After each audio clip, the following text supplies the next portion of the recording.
Delivery తర్వాత మీ tummy మళ్ళీ old లుక్కి ఎందుకు రావట్లేదు అని మీ పిల్లలు అడుగుతుంటే మీ మైండ్లో చాలా డౌట్స్ ఉంటాయి. కానీ ఇది మీ ఫాల్ట్ కాదు. ప్రెగ్నెన్సీలో మీ బాడీ చాలా చేంజెస్ని దాపుకుంటుంది.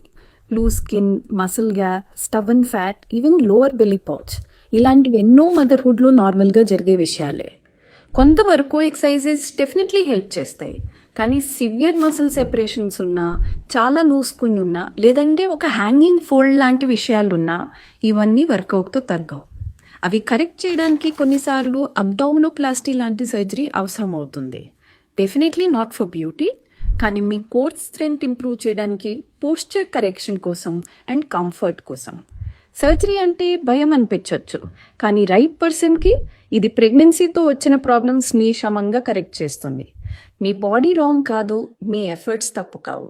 కానీ కొన్ని చేంజెస్కి మెడికల్ సపోర్ట్ అనేది అవసరం ఉంటుంది. ప్రతి అమ్మ డిఫరెంట్గా హీల్ అవుతుంది. సో మీ టమ్మీకి ఏం నిజంగా కరెక్ట్ అవుతుందో అర్థం చేసుకోవడానికి ఒక safe consultation will be the first step.